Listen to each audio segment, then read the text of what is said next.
The 1933 indictment of a Harvard Law graduate for requesting his own gold bars from Chase National Bank confirms a singular historical reality. Legal title means nothing when a systemic collapse triggers state confiscation. As we pivot from the 18-minute grand jury session that stripped Frederick Barber Campbell of his property to the digital sovereignty of Bitcoin, we must apply 5 forensic criteria to determine which asset actually survives when the institutional architecture fails. This is not a debate over price action, but a cold analytical stress test of 2 competing hedges against the recurring cycles of monetary debasement.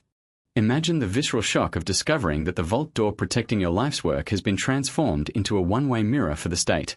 On April 5, 1933, a legal mind forged at Harvard named Frederick Barber Campbell experienced this exact betrayal at Chase National Bank in Manhattan. He had arrived to reclaim 27 bars of gold bullion that he had personally placed in their care, holding the receipts that proved his undisputed ownership.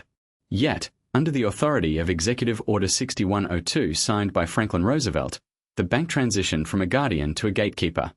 When Campbell sought the intervention of the courts to recover his property, the response was a lightning strike of federal power. A grand jury was convened for a mere 18 minutes, less time than it takes to eat a modest lunch, before indicting him for the supposed crime of wanting his own assets back.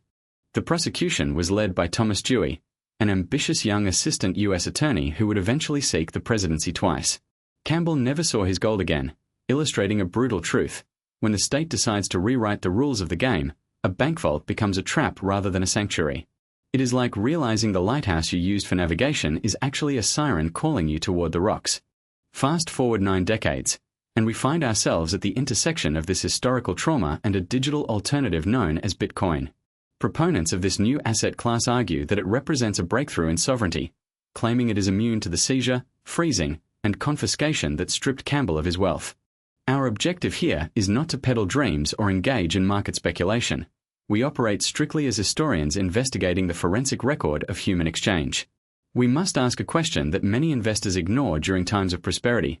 Which medium of exchange truly stands firm when the very foundations of the financial system begin to crack and the machinery of government turns predatory?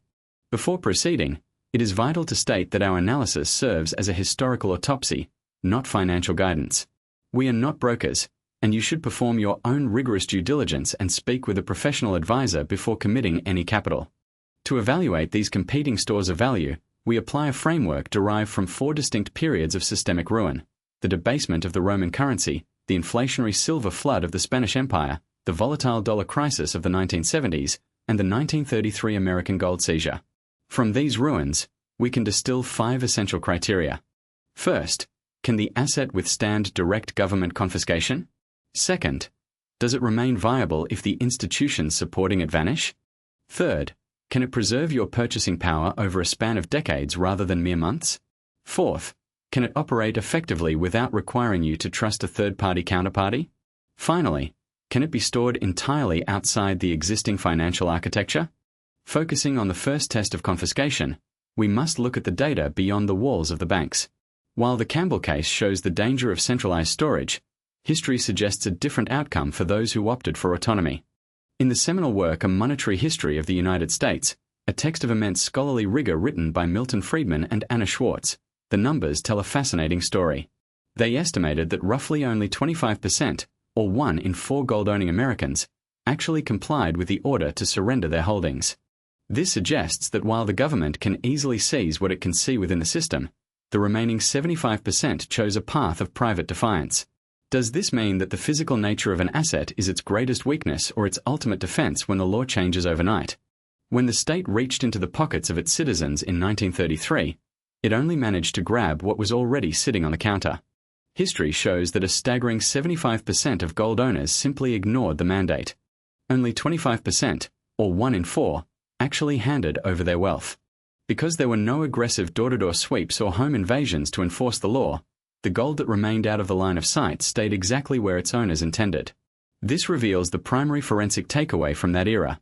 The state does not possess an all-seeing eye, it possesses a tether to the institutions it regulates. If Frederick Campbell had kept his 27 bars of gold in a private garden rather than at Chase National Bank, he might have avoided the 18-minute grand jury farce altogether. In the theater of confiscation, a bank vault is a brightly lit stage, while private custody is the deep shadows of the wings. Examining the digital frontier reveals a parallel reality. While the United States government has successfully confiscated massive amounts of Bitcoin from the Bitfinex breach, the Silk Road, and the eccentric case of James Jong, who stashed a digital fortune in a popcorn container beneath a bathroom floor in Georgia, the underlying technology remained unscathed. The cryptographic walls were never breached. Instead, the state relied on human frailty, keys saved on cloud servers, unencrypted laptops left running, or digital footprints leading straight to centralized exchanges where identities were verified. The state cannot break the lock, but it can find where you hid the key. Furthermore, the government can effectively suffocate the network by severing the arteries connecting digital assets to the legacy economy, targeting the exchanges and payment processes that serve as the interface for most users. Ultimately, the choice between gold and Bitcoin regarding seizure is a choice between two different types of invisibility. A hardware wallet with a memorized seed phrase is the modern equivalent of a lead box buried in the woods. Both are untouchable until they are moved into the light of a regulated institution. If you do not hold the physical bars or the private digital keys, you are merely holding a promise that the state can rescind at any moment. This leads us to the second historical benchmark, the ability to survive the total disintegration of the structures that birthed the asset. Gold has already proven its immortality through the lens of the Roman solidus. Established by Constantine in the early 4th century, this currency survived the total collapse of the Western Roman Empire by a century and a half and continued to facilitate trade for another millennium. It was renamed the dinar by Arab merchants and mirrored as the ducat by the Venetians.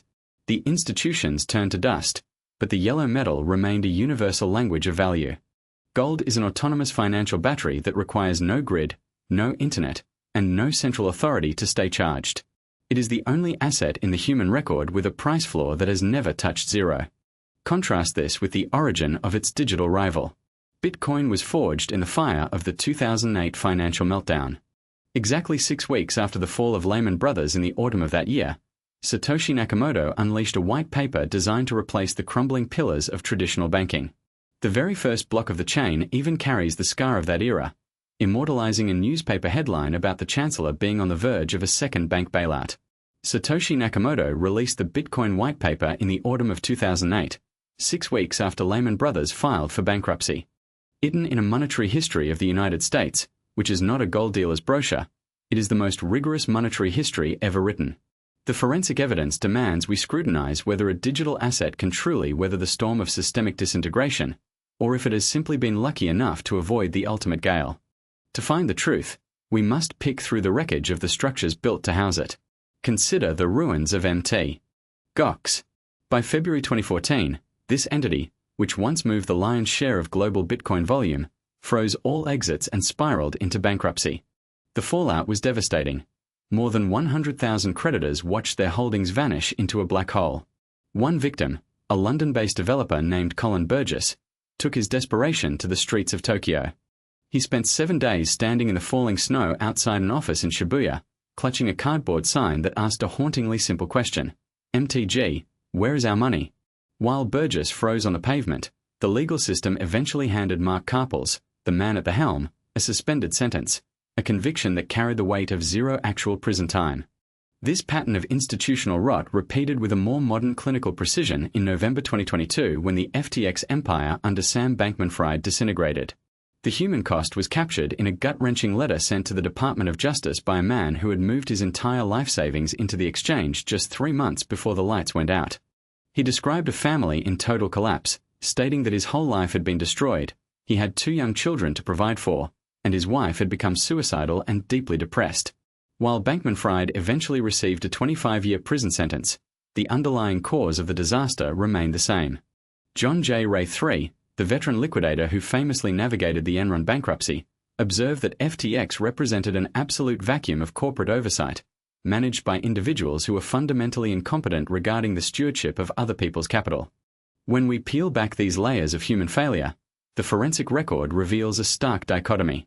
The actual Bitcoin protocol is a mathematical fortress that has never been breached. Not once has the encryption been compromised.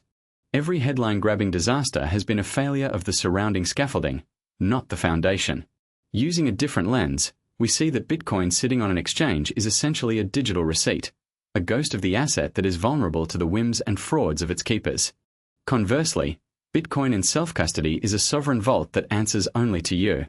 This brings us to the second historical benchmark for a store of value. Gold clears this hurdle without a single condition. It possesses no central office to fail and no board of directors to mismanage it.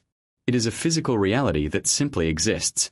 Bitcoin, however, only passes the test of institutional collapse if the owner retains their own private keys. The second you outsource that responsibility, you are holding paper Bitcoin, which possesses only the value the failing institution is willing to acknowledge on the day it dies. Moving to the third pillar of our assessment, we must look at the preservation of wealth across generations. There is a persistent market reality. In 1930, 1 ounce of gold was the price of a premier men's suit, and as we navigate 2026, that same ounce still covers the cost of a high-quality tailored garment.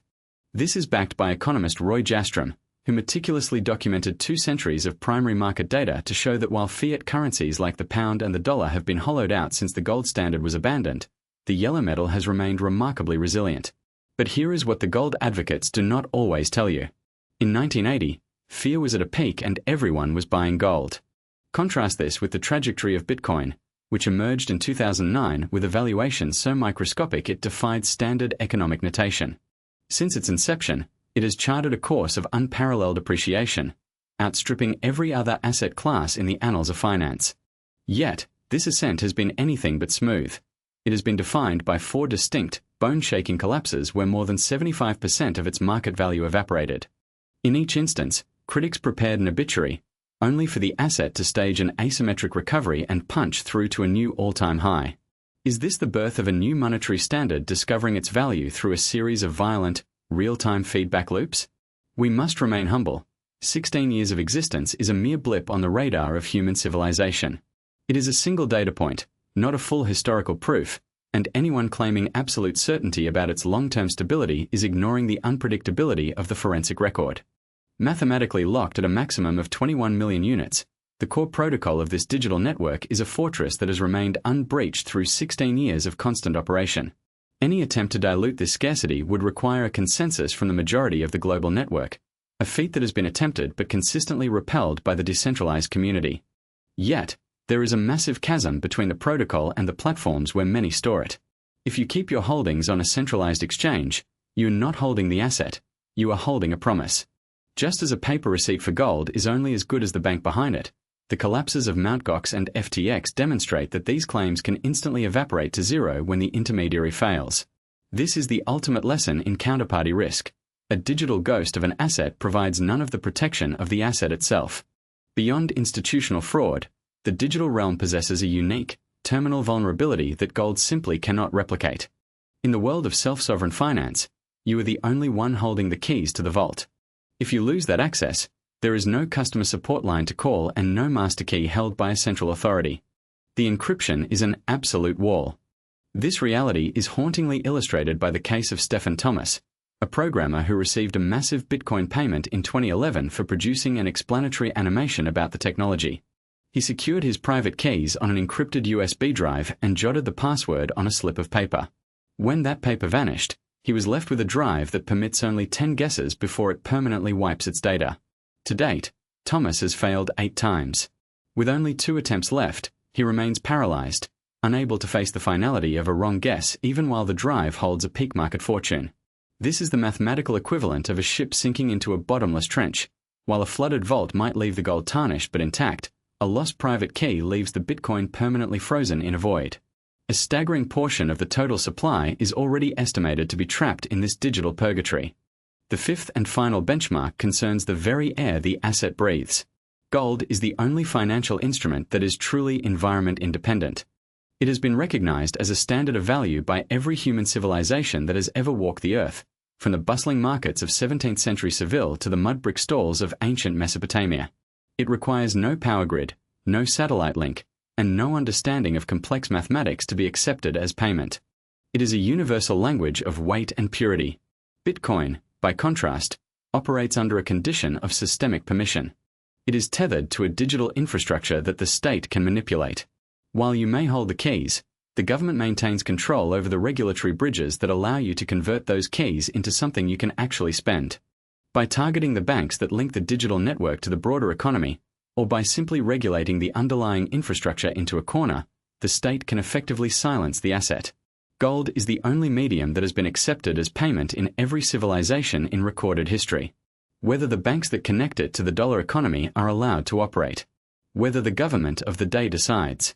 A single gold coin functions as its own sovereign economy, requiring no digital application, no banking ledger, and no state-sanctioned permission to validate its worth. In the hand of a merchant, its mass is its resume. It is a physical proof of value that has successfully navigated 5 millennia of human history across every conceivable border and culture. However, this tangible reality creates a brutal friction when wealth needs to migrate. Because an earnest fortune in gold occupies significant space and carries undeniable weight, it becomes a beacon for state surveillance. In the high-stakes theater of a customs inspection, a man carrying his life savings in metal is an easy target for detection. You cannot argue with the scale or hide from the density of matter. This is where gold meets the hard wall of the physical world. Its greatest strength as a storage medium is its fatal flaw as a passenger, because the laws of physics are the one set of regulations that are utterly impossible to negotiate. Contrast this with the digital ghost of Bitcoin, which can be whisked across any geopolitical boundary through the mere act of memory. By internalizing a 12-word seed phrase, a traveler can walk past every scanner and customs agent on Earth without carrying a single gram of physical evidence, essentially reconstructing a massive fortune from thin air once they reach the other side. No government has ever found a way to seize the data stored inside a human skull. Yet, Bitcoin possesses a structural Achilles heel that gold has never known. While the state might not be able to snatch the coins from your mind, it can effectively paralyze them by dismantling the surrounding utility. We witnessed this in 2023 when federal regulators initiated Operation Choke Point 2.0. By circulating informal warnings to financial institutions and overseeing the collapse of Silvergate and the seizure of Signature Bank within a single week, the government essentially ripped the plumbing out of the house. Bitcoin holders still possess their private keys and their encrypted data, but the vital on-ramps and off-ramps to the dollar economy vanished instantly. Without those connections, paying for a mortgage or buying bread becomes a logistical nightmare. This brings us to a sobering realization regarding the final test of environmental resilience. Bitcoin is the ultimate vehicle for movement, but remains tethered to a digital life support system that the state can switch off at the breaker box. Gold remains the ultimate independent storage unit, yet its physical presence makes it a prisoner of its own weight when you try to flee. Neither asset provides a perfect escape from the reach of the system. Rather, they offer different trade-offs. The analytical challenge is not determining which one is flawless, but deciding which specific failure mode your strategy can withstand. Is your greatest fear the weight of the metal or the fragility of the network infrastructure? What the central banks are telling you. There is a signal worth more than any individual's opinion. Every civilization in recorded history, flourishing across time without the need for a digital pulse or a centralized ledger. The most powerful financial architects on the planet are currently voting with their capital in a way we have not witnessed since the mid-20th century. Central banks are currently vacuuming up gold at the most aggressive pace since the 1950s, marking 3 back-to-back years of unprecedented accumulation. According to the World Gold Council, a record-breaking 33% of these institutions intend to expand their bullion holdings within the next 12 months. While these titans of finance treat gold as top-tier capital under international banking regulations, not a single central bank on the globe has formally integrated Bitcoin into its reserve framework. Even the United States, which maintains a strategic Bitcoin reserve, has only built that stockpile from the spoils of criminal seizures rather than through deliberate market acquisition. Meanwhile, the Federal Reserve remains entirely void of any Bitcoin holdings. The surgical precision of modern financial warfare was laid bare in February 2022 when the West neutralized Russia's sovereign wealth. In a move as swift as a guillotine, hundreds of billions in digital securities, bonds, and foreign currencies were paralyzed. They were essentially erased from the global board by a mere command on a keyboard. However, the physical gold sitting in Moscow remained a sovereign island. Because no external entity could reach into that vault or override its physical reality, those ounces remained untouchable and have since climbed significantly in value. This highlights a critical divide. Digital wealth held in foreign systems is a flickering light that a hostile hand can extinguish at any moment, whereas domestic physical custody is a fortress. Consider the divergent fates of the 2 modern cautionary tales we have examined. Frederick Barber Campbell represents the failure of the visible. His wealth was a beacon that the state simply followed to the source. Stephen Thomas represents the failure of the cognitive. His wealth is a ghost trapped in a machine because a string of characters slipped from his memory. These stories converge on a single, sobering truth. An asset is only as secure as the human or the architecture managing it. Gold's fundamental weakness is its visibility to the predator, while Bitcoin's Achilles heel is the necessity of institutional permission to maintain its utility. Even the boldest state experiments have hit the wall of systemic resistance. In 2021, El Salvador attempted to leapfrog the traditional order by making Bitcoin legal tender, complete with government-sponsored wallets and mandatory acceptance. Yet, within 4 years, a single presidential cycle, the experiment was quietly dismantled. Under the heavy hand of the International Monetary Fund, which made the demotion of Bitcoin a prerequisite for a loan, the currency was stripped of its mandatory status and relegated to a voluntary curiosity. This demonstrates that even a sovereign nation cannot easily breathe life into a new system when the global financial gatekeepers decide to cut off the oxygen. Gold has survived the dust of fallen empires and the fires of world wars. The Roman solidus was still facilitating trade long after the Caesars vanished, proving that the mathematics of geology require no permission to function. Bitcoin has shown a remarkable, scarred resilience, bouncing back from market decapitations that would have buried any other asset. Its protocol remains a perfect, unbreached circle after 16 years. However, it is yet to be tested by the total collapse of the civilization that powers its servers or an executive order that makes its very existence a felony. The ultimate choice is between two distinct shadows. You must decide if you are more afraid of a government that can weigh and seize what it sees, or a government that can quietly choke the banking infrastructure until your digital fortune becomes a useless collection of encrypted numbers.